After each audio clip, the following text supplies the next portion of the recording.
second most in team history and most since.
It's Sunday night. What's everybody up to? We decided not to come in last night because we knew some of you would be watching Alabama. We knew some of you would be watching Tennessee. So, early Christmas gift to each and every one of you that wanted to watch those games. Hope everybody's doing well. Getting a little cloudy out there. Remember, wear the damn mask. Not like this, but over your damn nose. Because I've never seen so many dumbasses walk in this planet like this. But it is worse. Okay? Because I had to make a trip down to CVS in Fort Oglethorpe. And of every 5 people that walked in the door, 4 of them weren't wearing masks. And for you people, you know who you are. That smoke was just for you. Because there are people who try to equate or try to tell people, if you're going to say wear a mask, but yet you're a hypocrite because you smoke.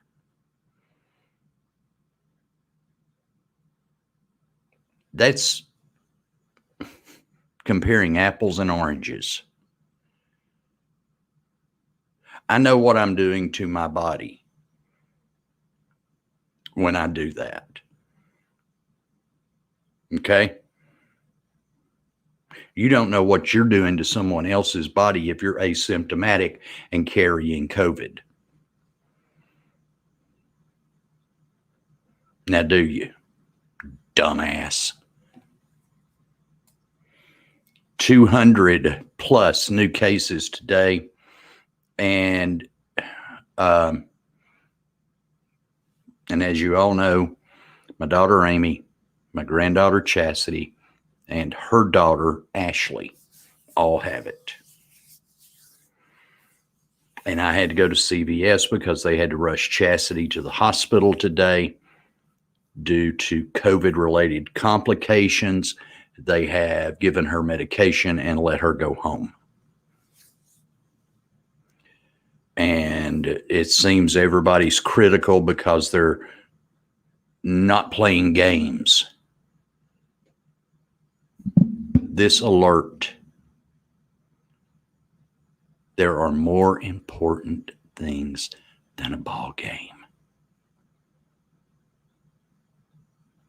More important things. And if I get criticism later on this week, guess what's going to happen? You're going to make the list. But they're doing as well as can be expected. And we can only hope and pray. Thank you, Kim. Hello, Shirley. One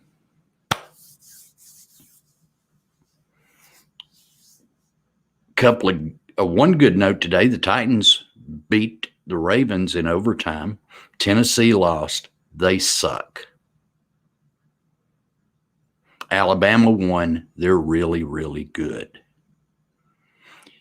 Ohio State, a hard-fought victory over Indiana. I don't think it's a case of Ohio State not being as good as we thought they were. It's a case of Indiana being a lot better than anybody really thought they were. But hello, Clint Powell. During the Break podcast, Clint Powell. Apple Podcasts. Good stuff. Good stuff. But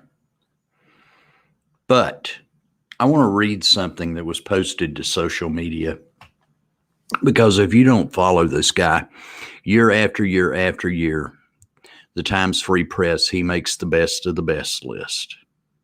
And that's my cousin, Dr. Christopher Haddock, down there in North Georgia. And I'm going to read this verbatim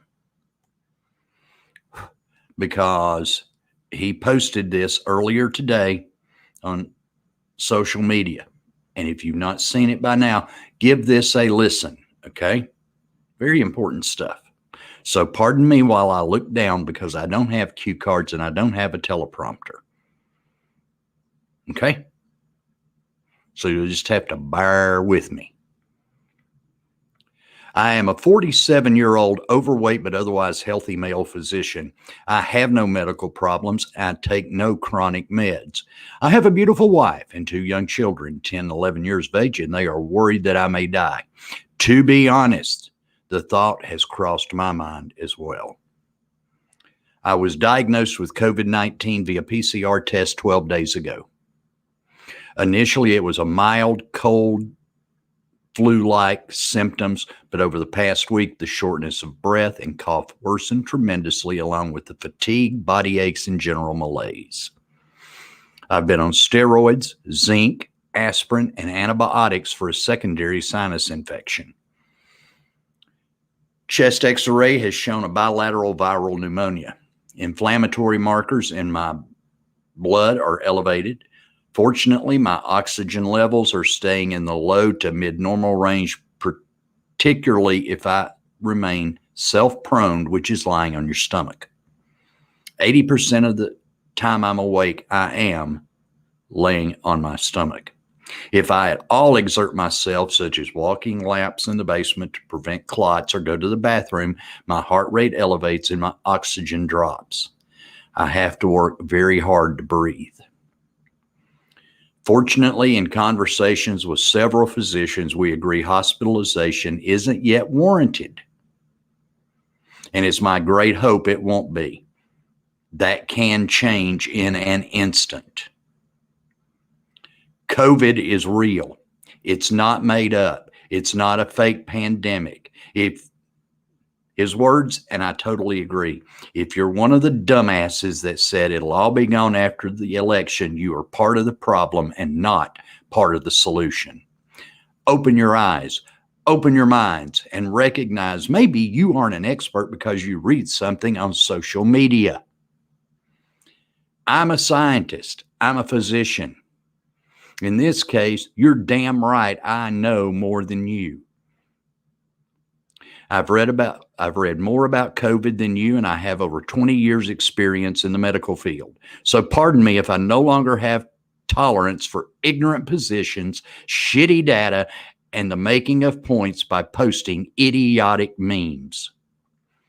Sadly, the pandemic hit in an election year and was politicized by both sides of the aisle. Ignore the politicians and listen to the scientists. Currently, we are seeing a tremendous surge in cases, an increase in percentage of positive cases, and in numbers of hospitalizations. It's not just due to increased testing either. We are seeing a near exponential community spread again. The surge is real. It continues to grow. My hospital and emergency room colleagues are sounding the alarm in medical circles locally and are tremendously concerned. I'm a libertarian. I want less government interference in my life. I don't want them telling me what I can and can't do. But as I lie here prone in my bed, hoping I remain alive for the foreseeable future, I don't need the government to tell me that Thanksgiving gatherings are a bad idea. It doesn't take a rocket scientist to look at the current data and understand that any unnecessary gathering of any group is unwise. We canceled ours long before I got sick. Essentially, you are playing Russian roulette with your own health and the health of those that you love and care for if you gather this Thursday. Maintain your social distance. Stay away from those at most risk. Wash your filthy hands numerous times a day. And yes, wear the mask. I don't wish what I'm going through on anyone else. It may yet put me in the hospital or even end my life. And I'm a middle-aged, healthy guy. Imagine what it could do to grandma. Sure, the odds say it won't be that bad. It won't be that severe. I'm living proof that it does get that bad. Do you really want to play the odds just to share a single meal that can be delayed until after we have a vaccine? Are you really willing to take that risk? If you are, may God bless you and keep you safe, but I could not disagree more strongly. Be safe, love one another, and remember the fried turkey will always be better than roasted or smoked. This shit is real.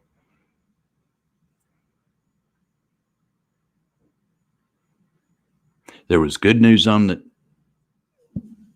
today. Hi, Linda. Good news.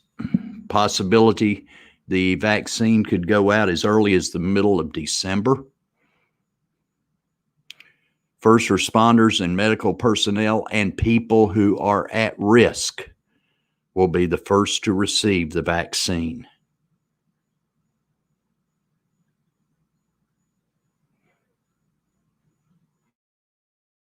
But until you have an obligation to your fellow man.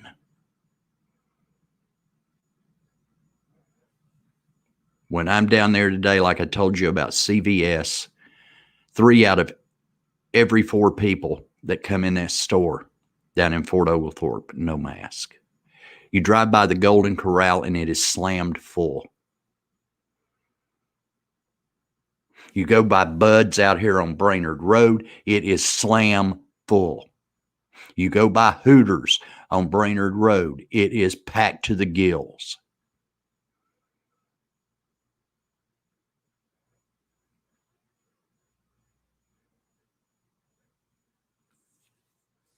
And we wonder why it's 200 plus new cases every day. If you have such little regard for human life to not wear a mask, God help you.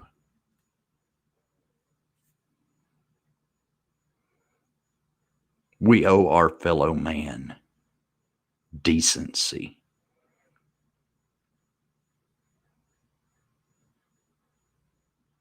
I know other families are affected. I know a teacher that was she got her test back and she's tested positive.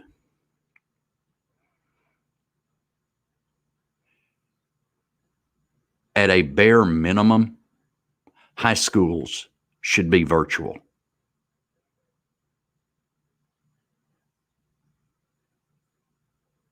No, you're right, Linda. Until it touches you, people don't believe it. And there are people out there. Now, this is who firmly believe everything they see on Fox News, Newsmax, OAN, InfoWars, or whatever some dumbass has posted in a meme or some fake story, that when the vaccine is out, they're really using that to inject a chip because Bill Gates and Dr. Fauci are behind all of it to microchip every human being in America. Are you that damn stupid to believe shit like that? And to think an athlete that games should, because young athletes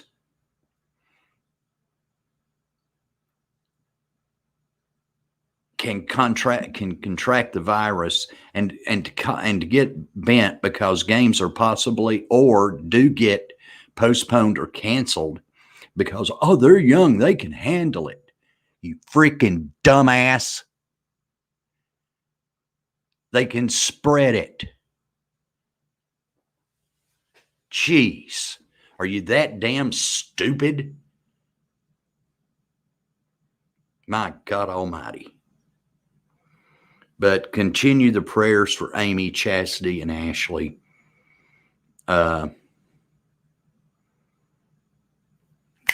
Symptoms hit Amy like that. The effects of COVID. Ashley, the little 1-year-old great-granddaughter of mine, is dealing with it pretty well, or as well as can be expected. But, oh, she's strong. She's young. Freaking dumbass. And this is for you.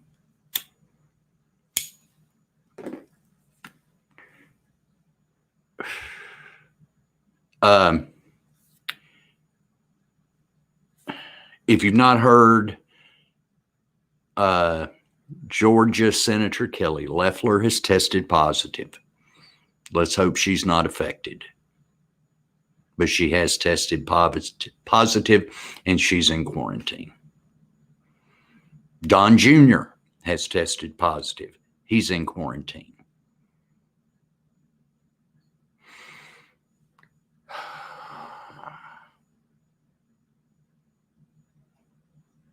Let's just hope they get through it.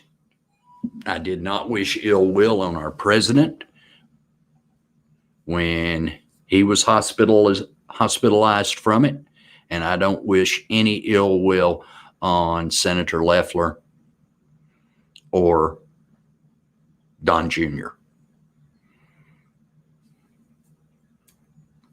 So, but this shit's growing. There's curfew in California. Other states are starting to lock it down.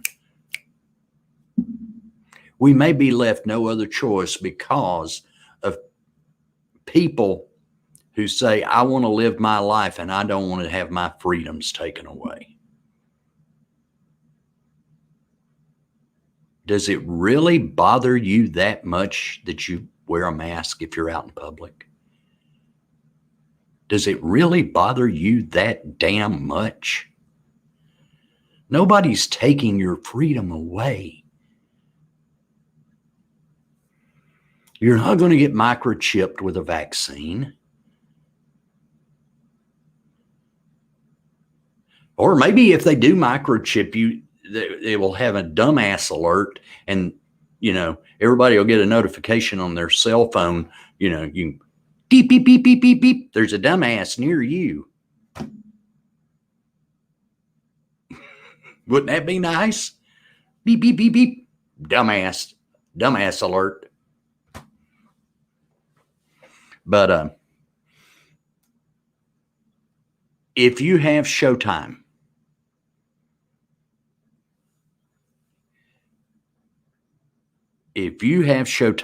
they are running a documentary right now on Ronald Reagan and his rise to power. And I love all the Trump people who post these pictures of Ronald Reagan shaking hands with Donald Trump.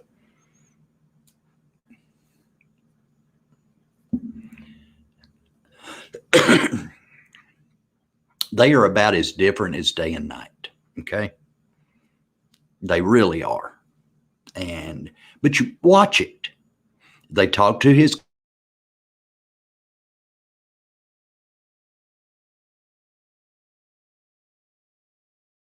kids, both of them, and they talk about the influence that Nancy Reagan had. Nancy Reagan was the power behind Ronald Reagan. Do yourself a favor and watch it. And I think tonight they have a documentary on the late John Belushi. And I will be watching that because I do not give a damn about Sunday Night Football. The Titans won. That's all I care about.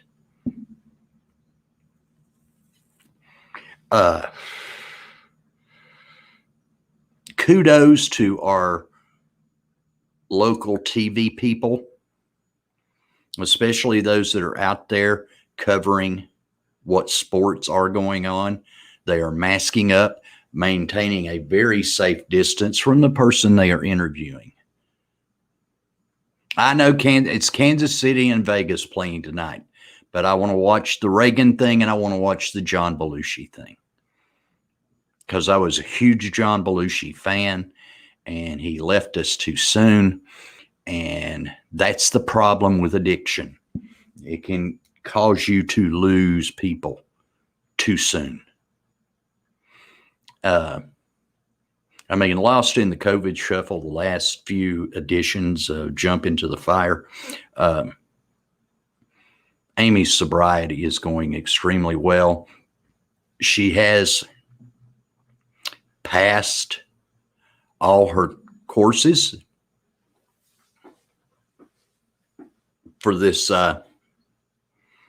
semester, working toward her degree in criminal justice. It got put on hold and she had to restart, but she did pass and I'm very, very proud of her. And when she gets her degree in criminal justice, then she's going to work for a second degree in where she can actually obtain a job in an addiction center. Because it's kind of like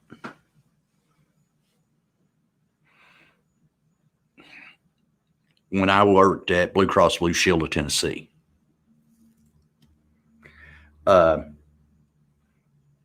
had extensive experience, radio, television. I'd written for newspaper. I'd written for national magazines. They had a job open in the communication department.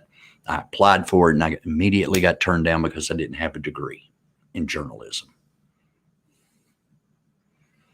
What the F? But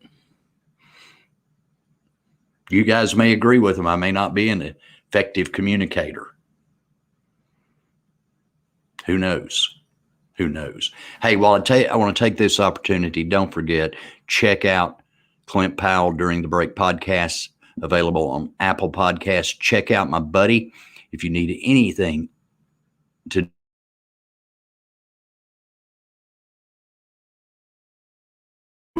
with insurance business, what Edwards a call.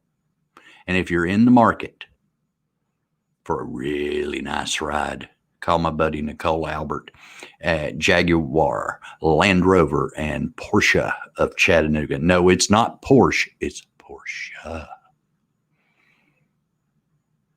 Because they got some choice rides out there. I mean, they are really, oh my gosh. My 23-year-old car with 210,000 miles. It's about time for me to consider buying a new ride. Oh boy, I hate to think about doing that, but what the hell? Sometimes you have to. Going back to football, Florida won. They struggled a little bit against Vanderbilt, but it's coming to a showdown. It's going to be Florida and Alabama for the SEC championship. I think the first college football playoff poll will be released either tomorrow or Tuesday night. I know where Allen's at tonight. It is the Survivor Series pay-per-view for the WWE, and it will be, and they're billing it as the last ride of The Undertaker. So they're going to have some kind of tribute to Mark Calloway, a.k.a. The Undertaker, as he has ended his career, and this is the official send-off to one of the great characters in professional wrestling. Was he the best? Hell no.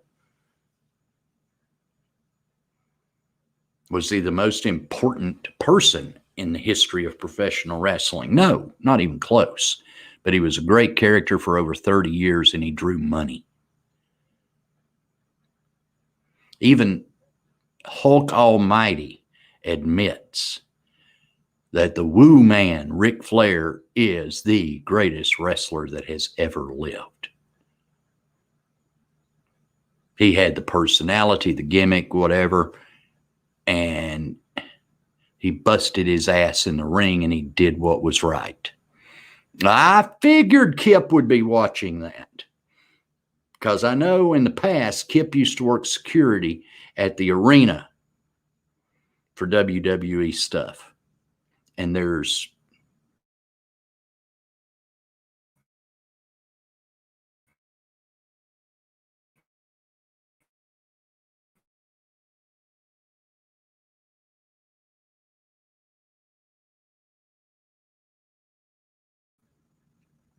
nothing like GWF and WCW. So you would have Monday Night Raw come to the arena. You would have Nitro come to the arena, and nationally, and they would do pay-per-views from McKenzie Arena. Dusty Rhodes, Hard Times. Hard times are coming. Recent survey, 40% of the people in America do not know where their next meal is coming from. Think about that. Hell, Kip could be the Undertaker, Kim. Maybe if he wasn't an old man, we need to put him in training to become a professional wrestler. Kip would have been a gold mine for some promoter. He would have been a gold mine for some promoter if he had chosen the path of professional wrestling. But we're going to get out of here because I know you guys want to watch it. Just had to vent a little bit. Heed the words that Dr. Haddock said. This stuff's real, and it's getting worse by the minute. New York is going to close restaurants. There's a curfew in California. New York City has closed their schools again. And we've got a governor in Tennessee, and for you folks down in North Georgia, a governor who just kind of are sitting in the background. And not doing a whole lot.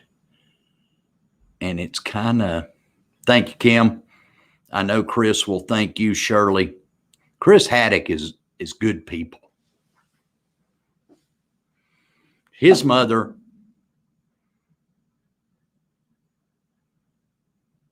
was my cousin because her father and my dad were brothers. That's how we're related. Chris and I are second cousins. And so, and for all of you that used to remember Pop's Lanes in Fort Oglethorpe,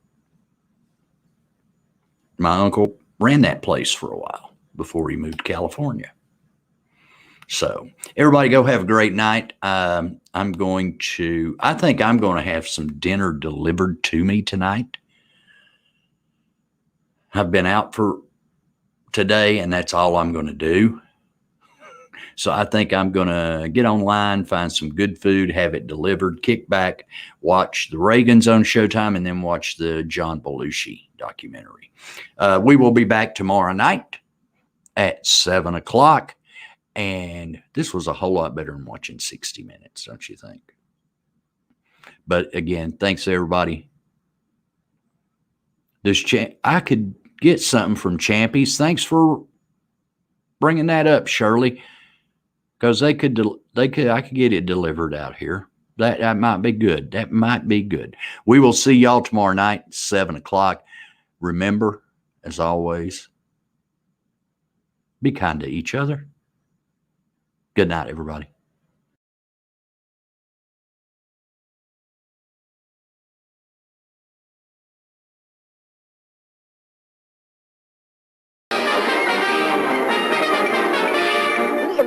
That's all, folks.